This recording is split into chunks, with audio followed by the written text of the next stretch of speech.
Hi, this is Dianne from the Badass Breastfeeding Podcast. I'm your lactation consultant. And I'm Abby, the Badass Breastfeeder. And today's episode is brought to you by Fairhaven Health. Milky's Nipple Nurture Balm is your organic and lanolin-free answer to sore or cracked nipples. And we'll hear more from Fairhaven Health later. But right now, Dianne has our review of the week. I do, and this one comes from Bunky1009. Thank you, Abby and Dianne. I'm a postpartum RN, an IBCLC, and mom of a weaned toddler. I cannot express how valuable this podcast is on so many levels. I share it with all my clients and have found so many episodes so helpful to me personally as a breastfeeding mother, especially the episodes on post-weaning depression and postpartum mood disorders. As a medical professional in maternal child health, you think you've seen it all until your mom brain takes over and you become just as vulnerable and clueless as some of your clients. I am thankful for the solidarity I find in this podcast. Please never stop. Thank you so much. And I love this, first of all, because mom brain is definitely a thing. And it is such a huge compliment to have another IBCLC and postpartum nurse who works in the field to appreciate our topics and, you know, the things that we have to say. I have had so many moms that are, you know, that work in nursing and, you know, pediatrics and all that stuff that are just like, oh my gosh, when you have your own child, you don't know, everything goes out the window, you know, like. Totally. I think that's like the big misconception is that people who work in the field have like an advantage. And I think there is an advantage to like knowing where to get help and stuff like that. But as far as just like here you have a baby and so therefore you can do all the skills that you do on other people on yourself. No way. That doesn't work like that. No way. So this is a huge compliment. So thank you. Yes, I'm so glad you like it. And send us reviews. We love them. We love to hear what your thoughts are. You can do that on iTunes, and you can be our review of the week. Right? Awesome. Go. Yes. And today we have a super special episode. It's an interview with Jasmine Marquez, a MPH IBCLC. She is a lactation consultant, a mother, and an author extraordinaire. And we're going to hear all about everything that she's doing. Awesome. Here we go. Thank you. Hi, Jasmine. Welcome to the Badass Breastfeeding Podcast. Thank you so much for being here. Thanks for having me. So can you tell us a little bit about yourself? You're a lactation consultant. I am. Is that right? A board certified IBCLC. Yep. Okay. And so you and an author and a mother. And yes, exactly. All that. I live in the San Francisco Bay Area. And I've been a lactation consultant for about 3 years now, but I've been working with breastfeeding moms for about 10 years. I started off volunteering in a WIC clinic. Have you heard of that? Yes. The Women, Infants, and Children's Program in Sacramento. I got my undergrad at Sac State. And they are a big proponent of breastfeeding. And I found out about this whole career that could happen from helping moms breastfeed. And I was hooked. And ever since then, kind of with my public health background and degrees, have been working towards becoming a lactation consultant. And it finally happened, and I love what I do. Now, so thank you for doing all of this lactation work, because it is so needed. So when I think about my own experiences, or I talk to lactation consultants or people who work in like what we might call women's health or something like that, most people that I talk to went through some sort of experience with having a baby or breastfeeding a baby. And, you know, they struggled and they went through this, and then they kind of found out about this field, and then that's how they got into it. That's not right. That's not at all how it went for you. Not at all, no. So I started off wanting to be an OBGYN. And then I realized that babies aren't born between 9 and 5 and not on the weekends, and just realized that was not my calling. And then I still really wanted to work with moms and babies. So I majored as a RN, pre-nursing at Sac State. And then I volunteered at a hospital. And all the OB labor and delivery spots were taken, so they put me in the ER. And then I kind of then realized that potentially I wouldn't be able to work in labor and delivery after I graduated, and the ER was traumatizing. Yeah. And a lot of exposure to a lot of things. And then I realized that a lot of the people coming through the ER had like preventable things like accidents or things from diabetes or just complications, that things that potentially could have been prevented. And I found out about the field of public health and changed my major to that, but still really wanted to work with moms and babies. And that's when I just volunteered a lot, and how I wound up with WIC and was like, well, this is fantastic. I can still work with moms and babies. I can be a lactation consultant and work with breastfeeding, and kind of how much more preventative can you get than right out the womb with the breastfeeding. And it just led me onto my path. And I wanted to do all my schooling before having a baby of my own, because I see these amazing super moms in my master's programs and things, and decided to not do that myself. I love how you note, I love how you note the, just like the limit, like the ER, like that was not for me. And, I saw these people doing this, not for me.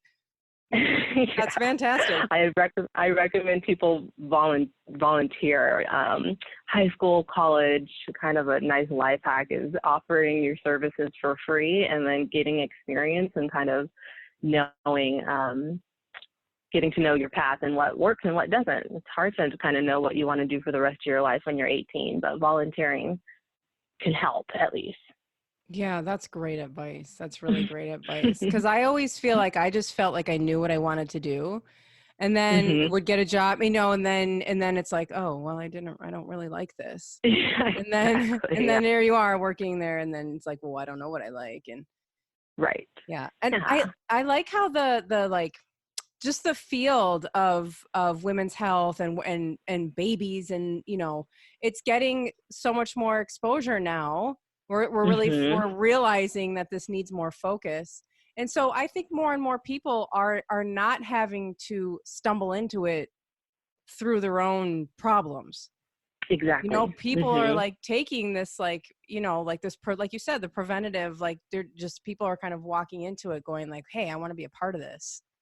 Yeah. Which is fantastic. Right up front. Yeah. Yeah. And so, yeah, that's great.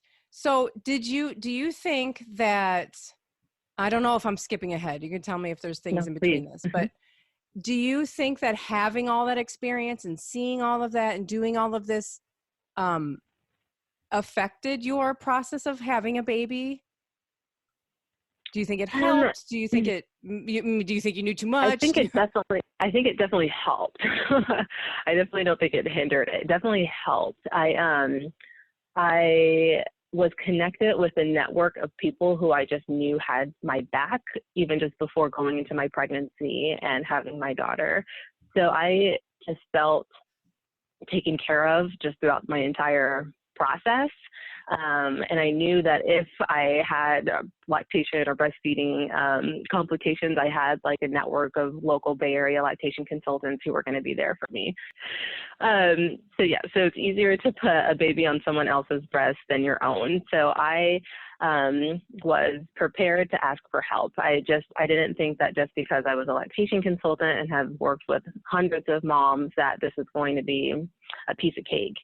And I felt that with preparing for pregnancy, I really wanted to prepare for breastfeeding the same way. So I knew all this stuff, but I still wanted to kind of take the classes and just go through it myself and kind of see what my clients and patients kind of went through. So I think with lactation, we do best practices, lactation consultants.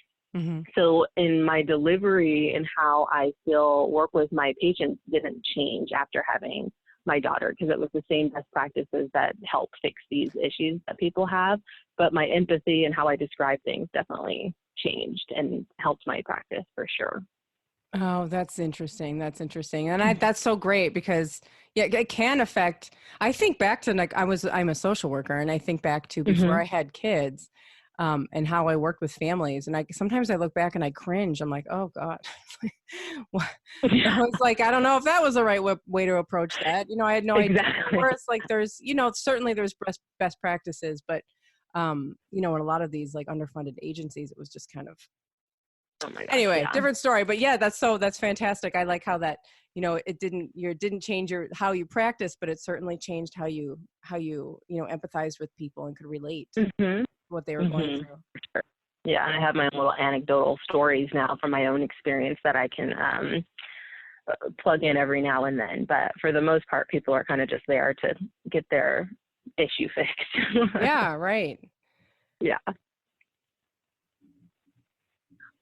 So you have all of these experiences. You have your own baby. How old is your baby now? She's 19 months. 19 months. Okay. Margot. Margot. So sweet. And she's sleeping right now. She is sleeping. I have the monitor right next to me and sound. That's yes, the life of a, of a working mom. Yeah. So you have taken all of these experiences and you have decided and you've written a book. I did. I wrote a little children's board book. So it's very exciting. Yeah. So can you tell us how this came about? Because there was a few things that came together that where this was born out of. Yeah.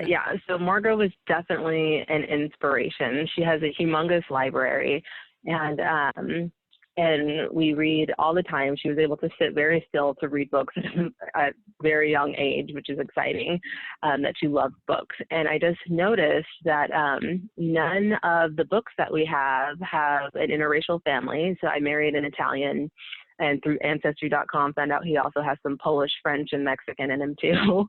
And I'm Black. So we are a mixed family, and I don't have any books that show that. And then I also noticed that very few of the books I have Black characters, and none of the books I have show a baby being breastfed.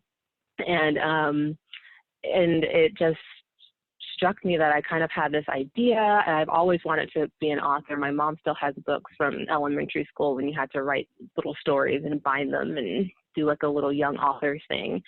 And the opportunity kind of happened. I'm working much less right now, part-time, and during her naps, I kind of just plugged away with this idea of writing a book about breastfeeding, showing a baby on a breast, and even showing a little bit of side boob, where sometimes when you see pictures of babies breastfeeding, the mom's covered up, and kind of making it location specific with the hopes and plan to write for other cities, but it just kind of became a book, a manuscript. And I tried the traditional route of kind of putting it out there to get an agent and the traditional publishing route, but was not having any luck or getting very positive feedback because it's a book about breastfeeding, and they thought that it was kind of a niche market and location specific, since I'm starting with the San Francisco Bay Area. So bottom line, it wasn't going to make them enough money.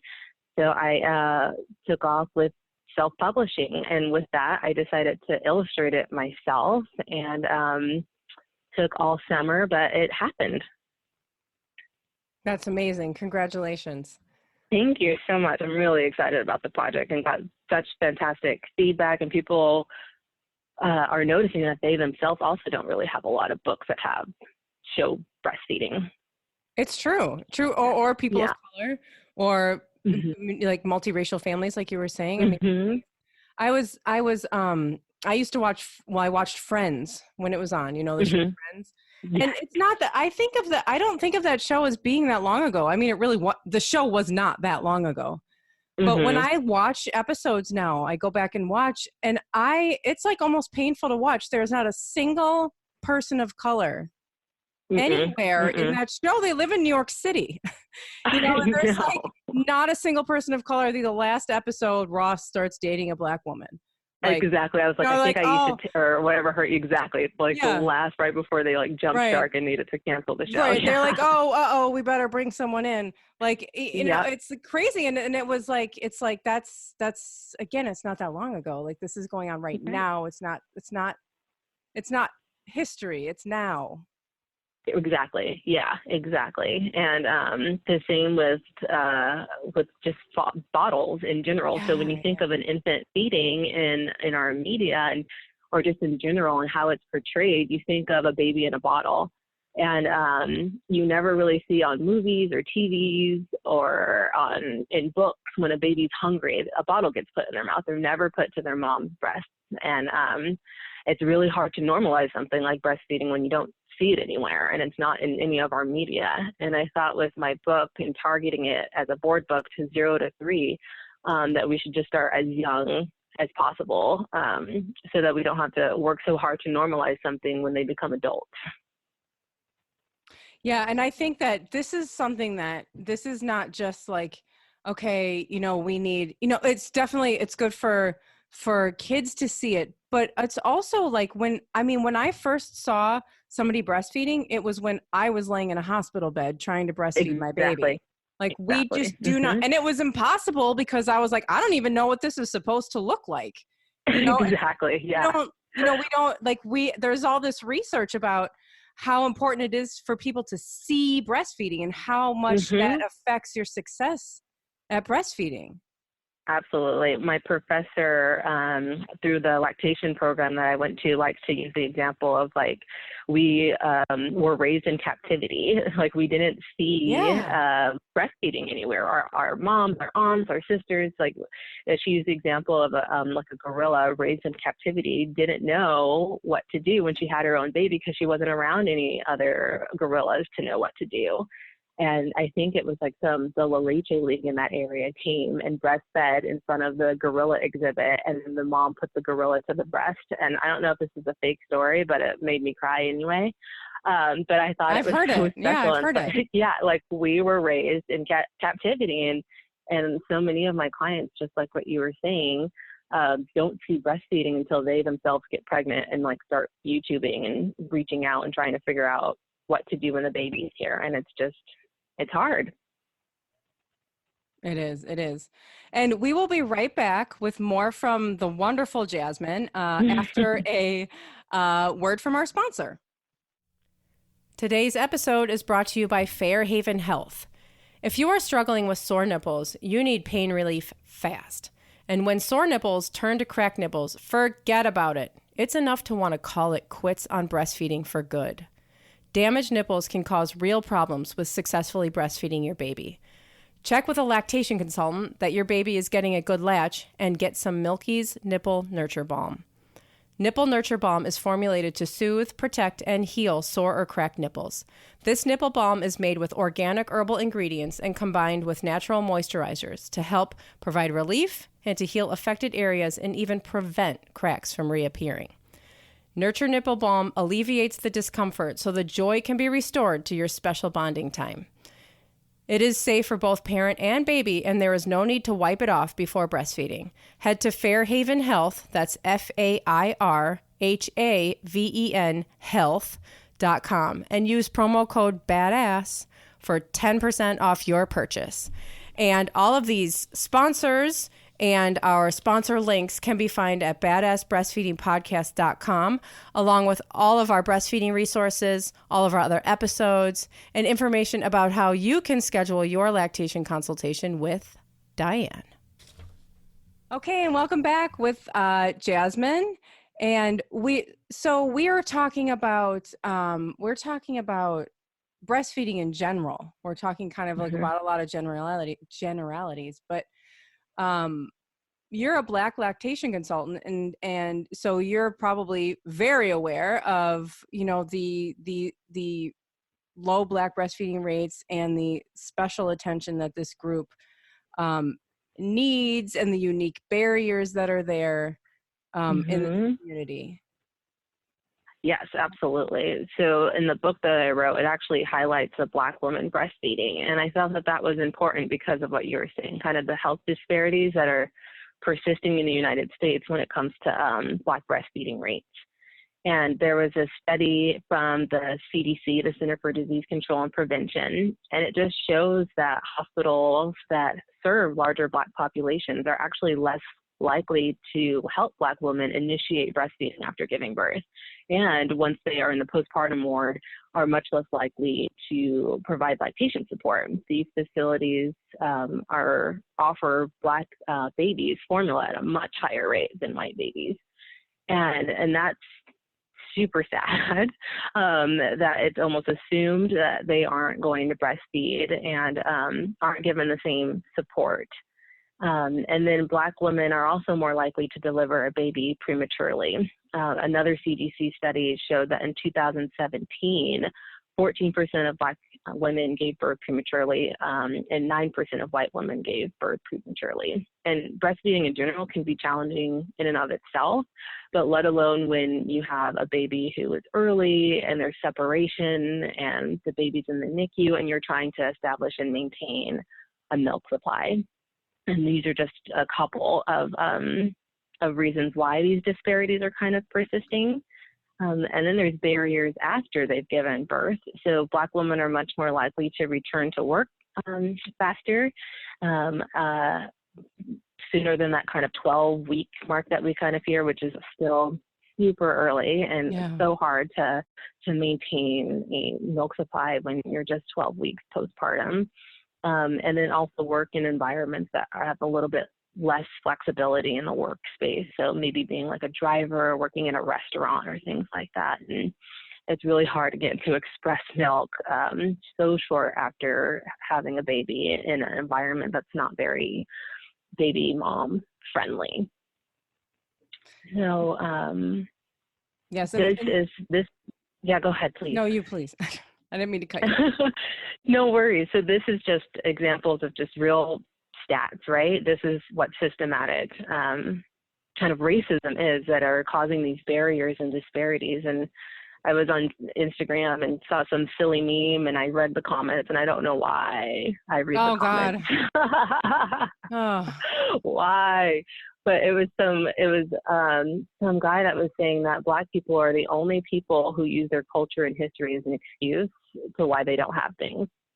And I don't know why days later it's still bothering me. But that's why when I talk about these things, I like to use factual statistics from bipartisan, well-respected sources like the CDC. Like, this isn't playing the race card. This is statistically significant facts as to why these things are happening to this community. Right. And there is no race card, right? I mean, this is all evidence of systemic racism that's going on in all aspects of this country. And that is affecting, this community the worst of all. And the babies are dying. Babies are dying at twice the rate of white babies, right? More than twice the rate, I think. More than twice, yeah. Yep. And Black women are dying at a higher rate during delivery. It's real facts. It's not an excuse. Yeah. Right. It's not. And we did an episode during Black Breastfeeding Week where we shared stories from a bunch of women who submitted their stories, and we heard, we have the facts, we have the numbers, we have the facts, and we have the stories. People told story after story after story of racism and unnecessary barriers that they were facing that were making breastfeeding, difficult. And, exactly. And companies are profiting from this. Like the formula companies are making money off of people not breastfeeding. Exactly. Yeah. Yep. So it is very unfortunate. It's a disparity that is still persisting, and there's a lot of people. The Black Breastfeeding Week is fantastic. There's social media campaigns. Like, people are trying to plug away with this. I think the fact that people are posting their little what do they call them? Brelfies of Black women breastfeeding, just to show and kind of normalize and Black women do breastfeed, and slowly start changing the narrative with this persistent thing that's still happening in our country. Absolutely. Yeah. I mean, I think that we see more, I see more of it now in the breastfeeding world. Like you said, the Black women do breastfeed, and the other social media accounts and the lactation consultants that are coming forward really with these strong voices and trying to make these changes. And you're doing that. You're a part of this, and you're making these changes. And you wrote a book I mean, like they can go in everyone's house that can really just start off, like you said, with the, you're reading this to your child, and people can grow up, hopefully, someday. Hopefully. Grow up, realizing that there's, that this is, that there's more than one color in the world, and that, your book is so fantastic, and I really can't wait. It's not out yet, is that right? It's not out yet. Yeah. So I did self-publishing. I used a Kickstarter to do the pre-order, to get people to pre-order the book so that I can use those funds to get the book printed. So the Kickstarter was successful. I got like 102% of my goal. Oh, and that's now fantastic. I'm so excited. Yeah. People were so excited about this idea and like, yes, let's do this. And I am working with the printer now to get the ISBN number and barcode and all these things, and we'll be sending it off to print in a month or so, and should have 1,000 hard board book copies of my book by spring of next year. So it is very exciting. It's happening. Oh my God, that must be so amazing. Oh my God. So, and your plan is to make it about like all the major cities. Yes. Yeah. I started with the San Francisco Bay Area, but I plan on doing Chicago, on my list to do Portland, Seattle, like Texas. We can even just be specific, East Texas. So I just have all these ideas. One of my best friends, Lauren, was saying, you don't even have to stay in the world. You can do breastfeeding all around the Milky Way. And I'm like, absolutely. It's like fantastic. We can do the planets and lots of ideas. Oh my God, that's so cool. Yeah, so it's going to be a series, and I just hope that this is just a small part in this gap in the literature with adding more diversity and breastfeeding, showing breastfeeding in children's literature, that hopefully gets to be a little bit of a trend and we see it more. Yeah, there's only a small amount of breastfeeding books that are out, breastfeeding specific kids books that are out there. Mm-hmm. I'm guessing we have most of them.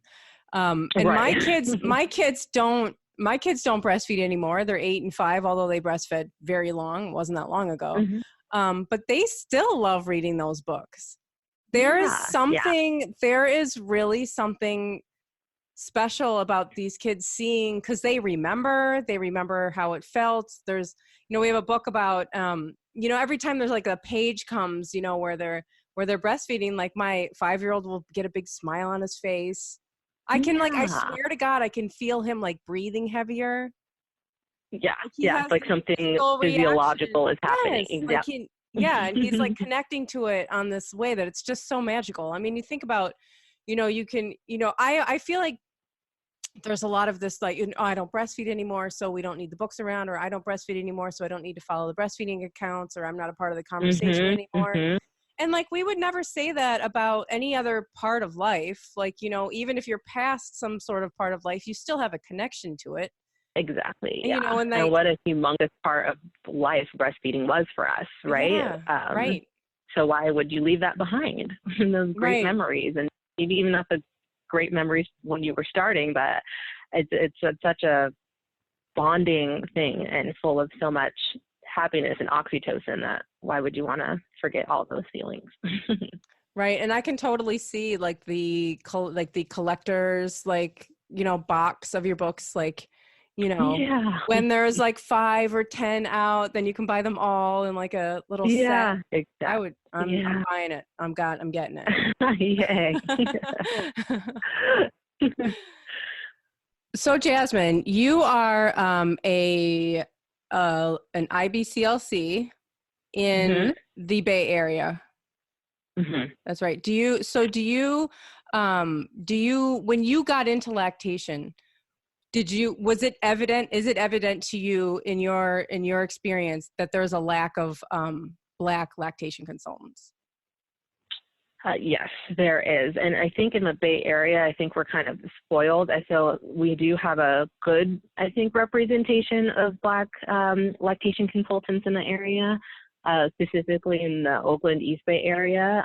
But that's kind of just where a lot of the Black people in the Bay Area are, all over the place, but specifically kind of in higher percentages in the East Bay. but it's still lacking, right? So when I was looking to find people to do my hours with, it would have been fantastic to also do hours with somebody of color, but it wound up just being white women who were fantastic. I did it at a Richmond WIC, I did it with a private practice, and I did it at the county hospital in Contra Costa County. And it's interesting, just like when you go see the doctor, when you don't see people who look like you. And I know that it makes a difference because I've been told from clients that it makes a difference when you have a provider who looks like you. So there's still definitely a need for people of color to get this credential, to get this certification out there. So how do we get more Black lactation consultants? So it's actually a pretty expensive credential to have, and I think that's a barrier and something that the governing board, the IBCLC, needs to kind of work on. It's an international certification, so it's offered. The exam is offered throughout the entire world, but the price for the exam is a tier, and the United States is considered a top tier country and pays the most. I believe the test is about over $600. Oh my God. You also need to recertify every 5 years. So you pay that every 5 years. You recertify by continuing education units. You need 75 continuing education units over a period of 5 years, and that's going to conferences and just staying up to date on best practices, which is great. It's pretty much what nurses and doctors need to do also to recertify. And then you also need to do 90 hours of didactic. So the University of San Diego is the program I went through to get 90 hours, and then 300 hands-on clinical hours. So I had to go around and find somebody to allow me to follow them. And then you sit for the exam. Oh, and you also need about 14 college credit units: nutrition, anatomy, and physiology. It's great because it's a legitimate certification, right? We are educated, we have gone through hands-on experiences, and we sat for our board exams. But all that is also very expensive and can be a barrier to people who really want to get into this to get into this. Yeah. It was hard for me. It's very expensive, and it's not really that respected yet. Like, I don't feel like a lot of doctors know what we do, or I think you kind of think of like the hippie lactation consultant sometimes coming in, and it's like a fun hobby, but not necessarily backed by as much science as it's backed by.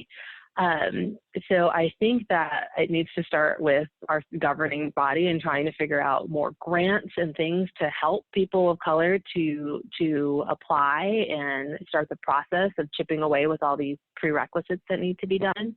And then also there's other levels. So there's the CLC, which is a nice start. I think it's only about a 20-hour of education, and just to get more there's peer counselors, there's different levels to start getting a foot into the door. And then we just need more grants and opportunities for people of color to find this field and get into it for sure. Yeah, I think that's a really good point, is that it's not even a respected field. Exactly. You know, it's like, you guys are so highly educated and so highly trained, like, you know, equal to any other medical professional out there. Mm-hmm. But people just like either don't know about it, or, you know, other medical professionals kind of look down on it. Mm-hmm. You know, so so like it's the just crazy boob pusher coming again, or yeah. And so there's this already like this kind of, you know, dismissal of it. And then of course there's a dismissal of, you know, the lack of opportunities for Black people. And, you know, then together it's like, you find that there's, of course it's Black. Of course there's lack, of course there's a hole, of course there's a gap. And exactly. So, and it is sad because people want to see people who look like them. Yes. in one of the local WIC agencies that I worked at, there was it's predominantly Hispanic in California anyway, the participants. So the office that I worked at was predominantly staffed by Hispanic people. And there was a Black woman who was coming in, and like when we were looking at folks who were coming in for the day, and she had already kind of been targeted as like angry. She's a problem person. There's always something that happens when she comes in. So I was like, oh, I don't mind taking her. And she was so pleasant. She was delightful. And she had even mentioned, she's like, you're the first person, I've been coming to this WIC agency for a while, and you're the first person who looks like me. And of course she was probably angry because they probably had that predisposition about her and had kind of already labeled her as like an angry Black woman, which probably affected how they dealt with her. And exactly. And she was probably justifiably upset and had problems when she came into this office. And there's a lot of agencies, of course, out there, and even this agency who does a lot of good work for a lot of people, but sometimes we just have that internal bias that people see and can feel, and sometimes just having a person who looks like you can take some of that edge off and make you feel more comfortable. Absolutely. Yeah, it's so important. Thank you so much for doing all of that work. I mean, it's really important work, and it's also draining. I think it's draining. You know, it's a big fight that's so much bigger than all of us. But it's I'm just trying to do my little part with my little book in the Bay Area. But yeah. Well, you're taking over. You're going to take over the world. You can do after the U.S. World. You could do Paris and. Oh my gosh, yeah, breastfeeding all around the world. Yes, or all around the galaxy. And on Jupiter, exactly. Yes. Well, Jasmine, it was such a pleasure talking to you. I can't thank you enough for taking time to talk to us today. Well, thank you so much for inviting me. It's been fun. And you all can head to badassbreastfeedingpodcast.com and find out more information about how you can get your hands on this awesome book. Thank you. Thank you.